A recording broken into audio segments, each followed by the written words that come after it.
Welcome to Transformative Principle, where I help you stop putting out fires and start leading. I'm your host, Jethro Jones. You can follow me on Twitter at Jethro Jones.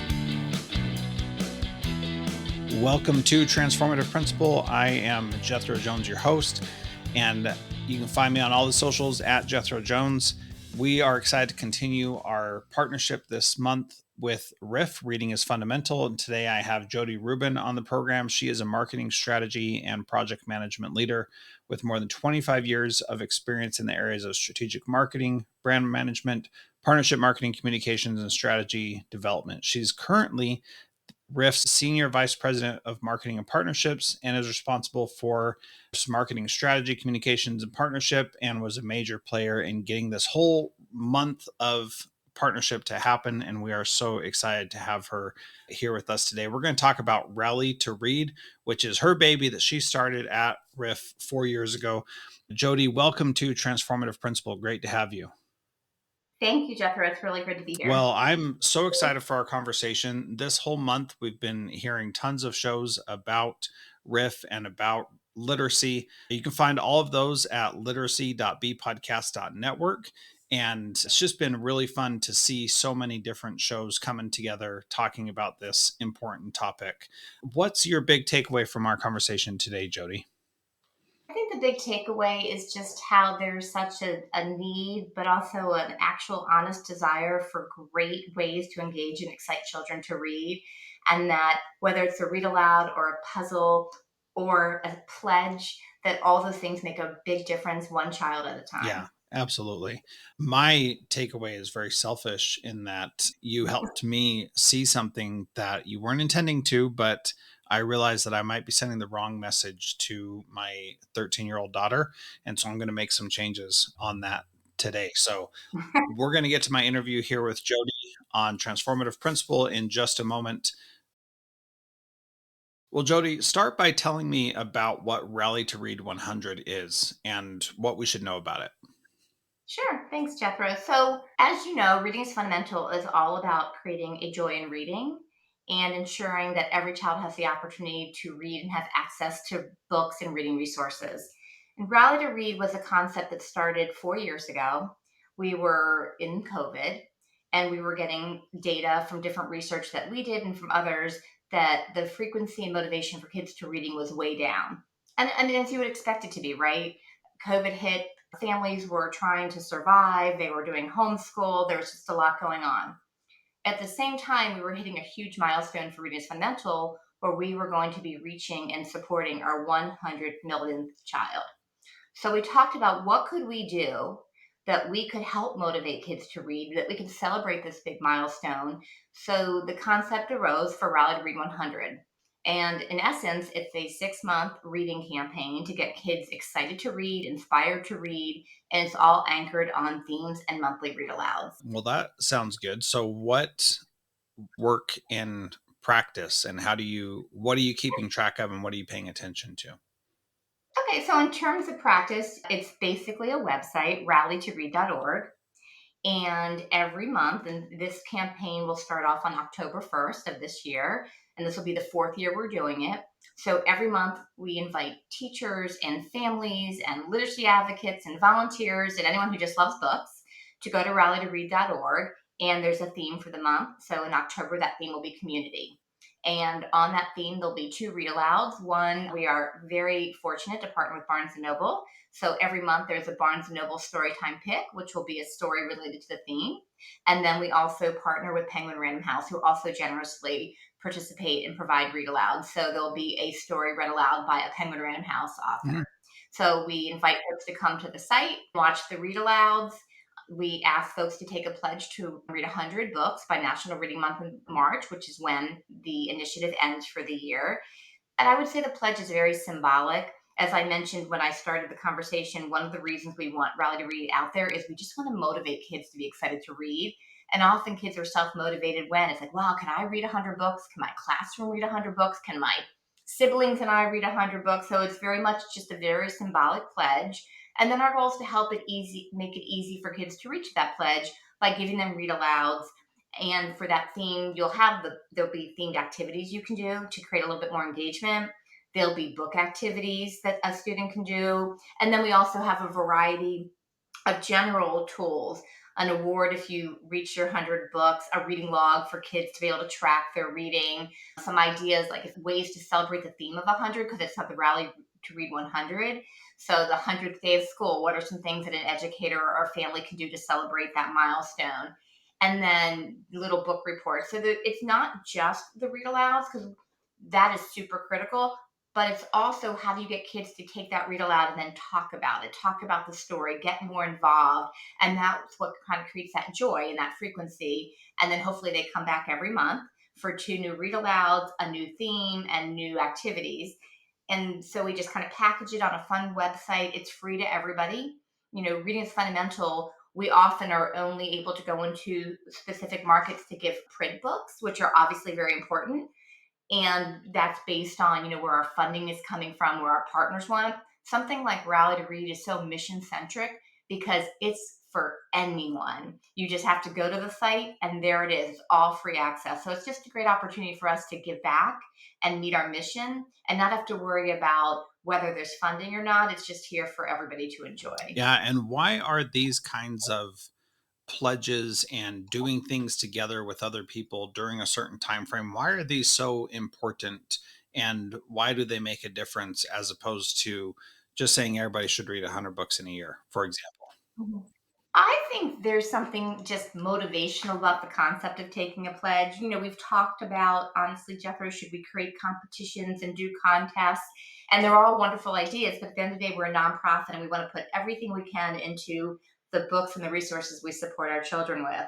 So I think just symbolically, we've had teachers send us pictures where we provide downloadable posters where they could hang it up in their classroom, and every time a child reads a book or a student, they can mark it off. And when they hit 100, and we don't even ask for pictures, but we'll receive them, the kids were just excited to participate. So I think sometimes just giving that little extra motivation, and it doesn't have to be a lot, is exciting to a child. I mean, even in a family, I think of my kids, my daughters are a little competitive, whether I like that or not. And if they were young enough, I could see them seeing who could get to the finish line first with reading their book. So it's just giving that little extra something. We are going to it's important to know we are going to kind of create a little bit more motivation. So to go to Rally to Read, in addition to all the wonderful free content, we are giving away 10,000 books. This will be our 4th year through the generosity of our partnership with Barnes& and Noble. So an educator as well as homeschoolers in K through 5 grades can go to the website. They can enter every single day until the sweepstakes closes at the end of February. And we're picking 100 schools to 100 books. And these are great books. Many are hardcover as well as softcover. And that's just one more way we can extend the reading excitement for the classrooms because they may be receiving these books. And something that we're going to test this year, because we just want this to be exciting and available to as many schools and families as possible, is we're going to run some social media contests where if you watch the read alouds and you can answer a quick question. I don't know what the questions will be yet, but let's say the character's color shirt is blue. We're going to do a monthly drawing and give a collection of all the read aloud books to one lucky winner every month. So again, there's something about a little bit of competition, something about taking a pledge, something about creating some motivation. But at the end of the day, we just recognize how wonderful these read alouds are. I've been watching them as they've been coming in from the authors. They're so grassroots. I personally think they're sitting in their living room, they're talking to you and saying, hey, I'm doing this for Rally to Read. I'm talking to you directly. I'm so excited that you're participating in Rally to Read. Here's why I'm an author. Here's why my book relates to your theme. It's something nice versus just a really polished theatrical read aloud that could be done for anybody. And I think there's a little distinction there for us. Yeah, I like all those things you said, and I want to highlight just a couple things real quick. Mhm. I do want to come back to the book list, so don't let me forget about that. But we'll get to that in a second. Sure. But Mhm. first, I want to talk about this idea of building this community and like getting people excited about something. And you highlighted some of the pieces to that. And I just want to say that Mhm. when you're doing something by yourself, that's one thing. But when you're doing something with a bunch of other people, that you, even if you don't know those people, but you know you're all part of a movement, that becomes a Hmm. really powerful thing as well. And this is something that I want my kids to be involved in. They're all older. So my youngest is 13, and I Hmm. want them all to be involved because I think that will be a cool thing for us to do. And we've done reading challenges and things in our family before as a family, and reading a certain number of books. My wife reads a lot, like a quarter into the year she was already at 100 books or something. So she's, yeah, Your life. so she just zips through them. And I just think that being able to do this with somebody is really important. So, this starts in October, and we encourage everybody to go to rallytoread.org and check it out and participate in it. And then each of these videos are going to be broadcast on rallytoread.org. Is that what I understand correctly? So every month, two new videos will appear that relate to the theme, and they'll be available for the full month. And then if you happen to miss those two videos, they'll be still available and archived on the site. And then the next two videos come out for the new theme all the way through. And what we tried to do also is we worked with our literacy team, who are experts in what's going on in classrooms.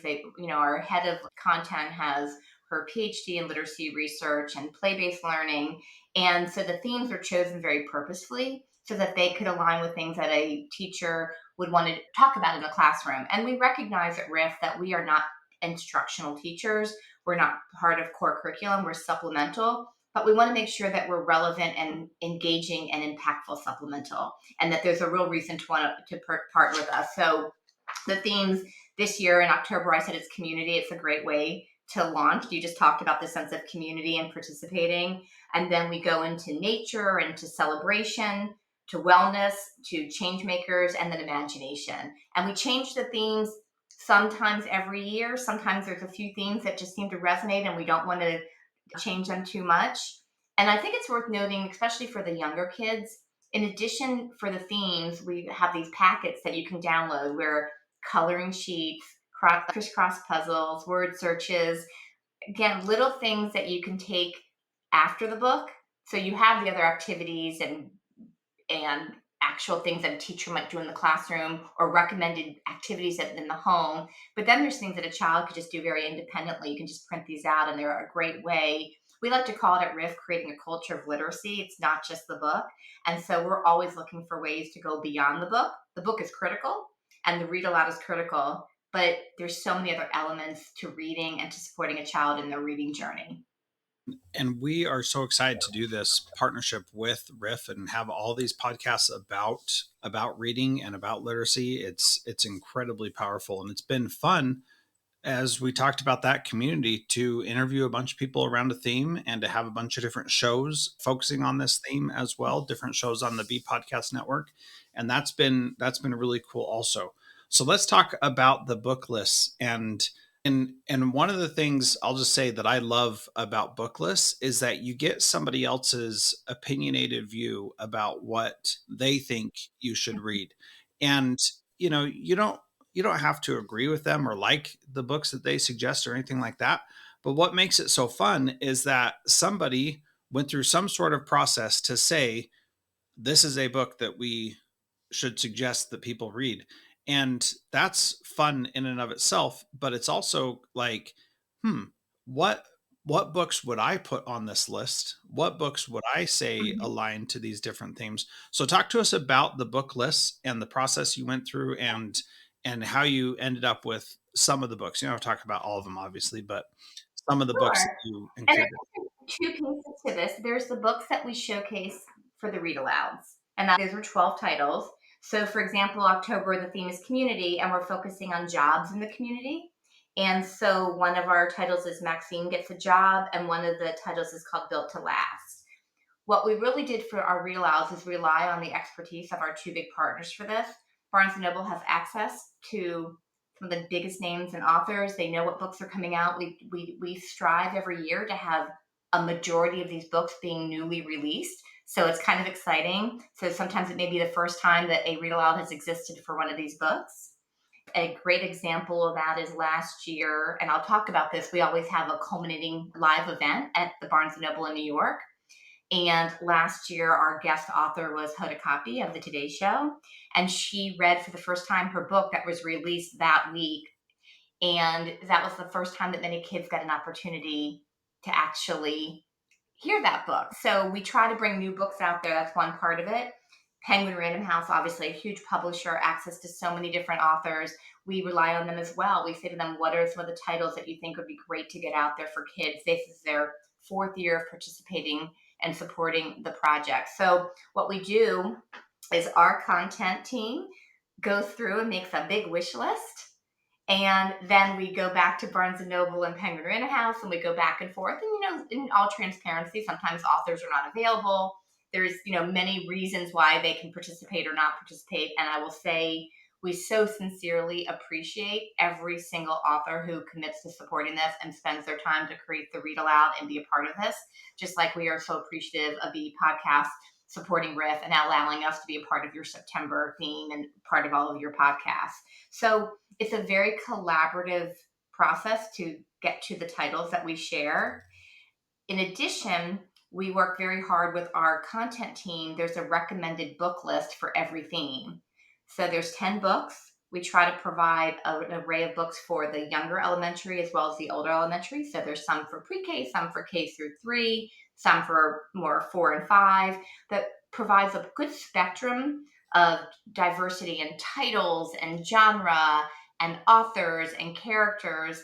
And so that book list goes with it. So let's say you do your read aloud and then you say to your students, your child at home, well, we just spent, a little while talking about community and looking at jobs, but now here's 10 other books we could take a look at. Should we go to the library and pick one or two of these out and see how many we can get through for the month of October towards our 100 goals? So we try to have so there's really two different pathways to the books that we offer. Yeah. And so people aren't required to read those books, but they are suggestions according to a theme.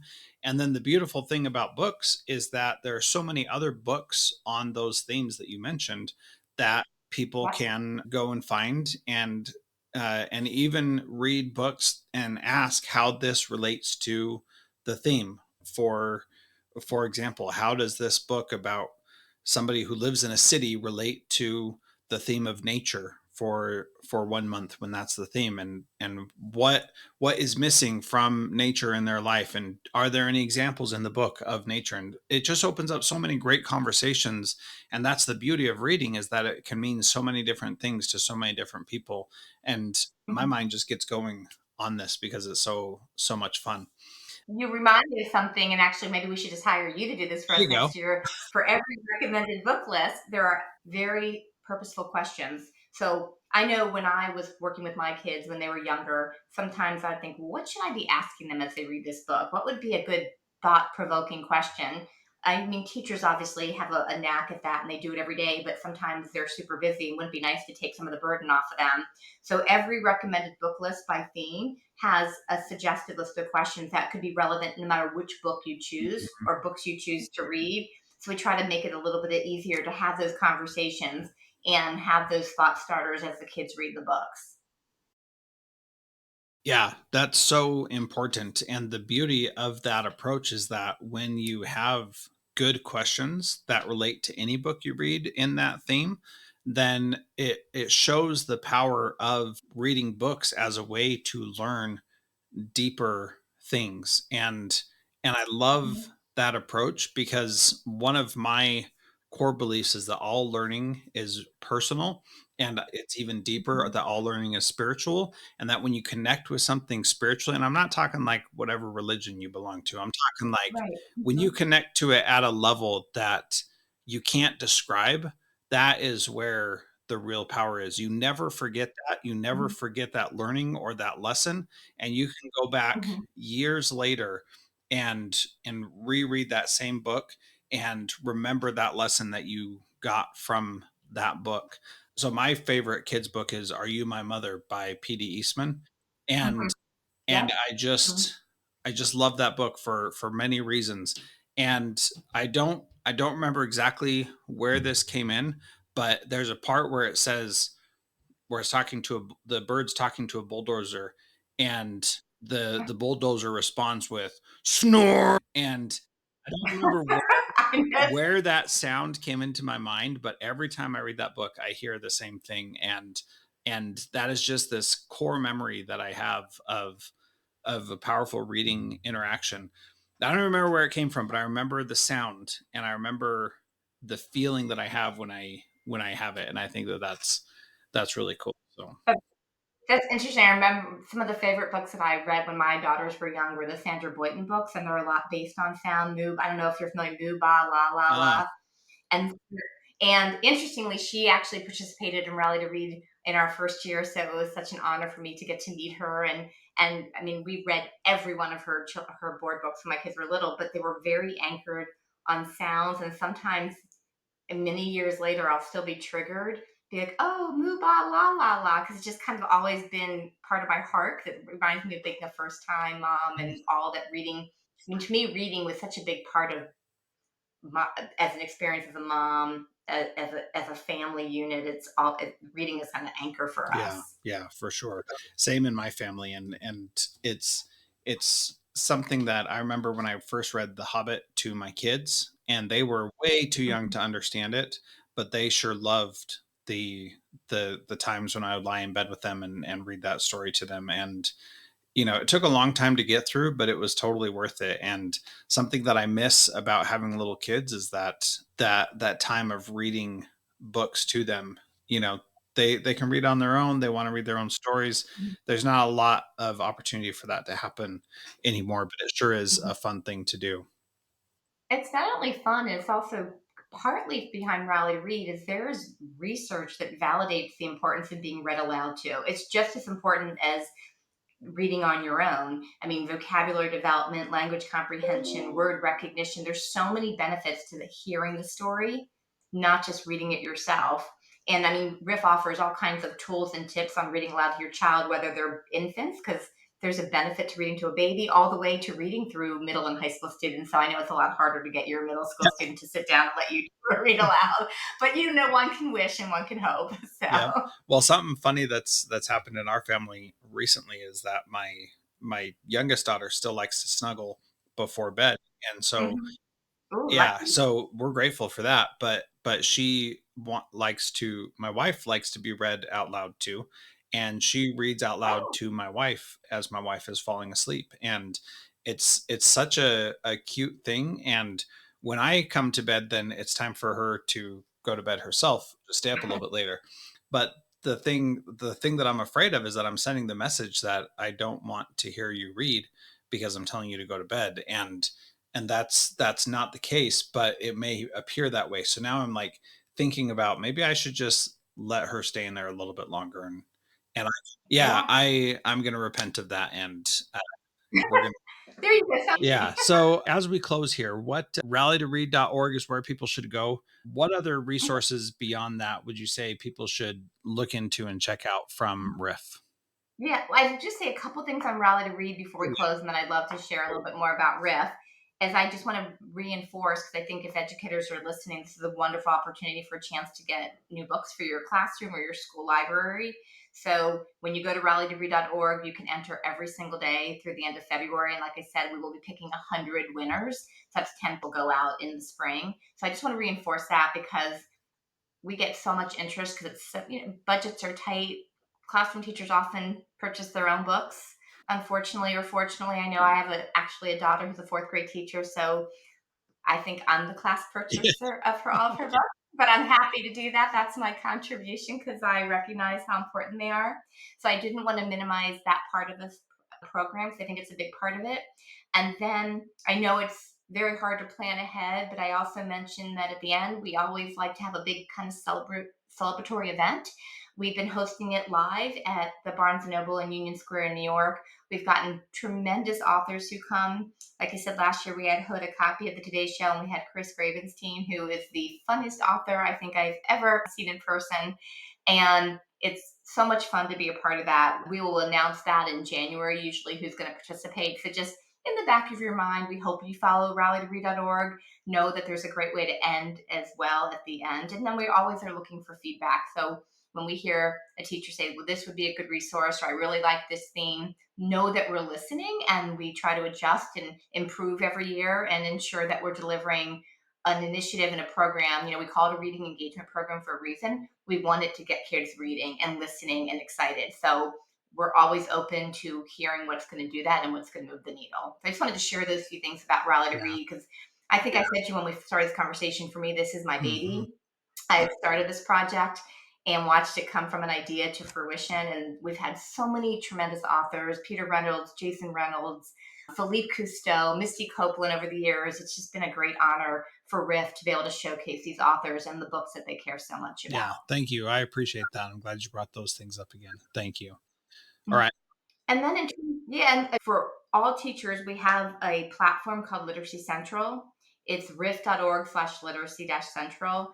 At the end of the day, we know that teachers and families are looking for high quality vetting reading resources, whether it's a puzzle, a curriculum, an activity. And so a lot of effort goes in. So it's basically everything but the book, but you can look up almost every popular title or not even popular title out there, and it'll give you lots of information on the book. There might be a lesson plan, there might be a puzzle, there might be a fun activity, but we really try to ensure that there's about 30,000 resources on that website. I mentioned reading aloud to your child. There's tips on reading aloud to your kindergartner. There's tips on reading aloud to your middle schooler. So there's just a great deal of free, high quality resources that many don't know about. And we constantly are adding and enhancing what goes on there. Yeah. Very good. Lots of good stuff. We've been talking about RIF all month long, and so grateful for the partnership. So grateful for such a focus on literacy and making it fun and enjoyable, because it's so, so important. It really is the key that unlocks everything else. So, Jodi, thank you so much for being here and for being part of Transformative Principal today. Thank you for having me. I appreciate it.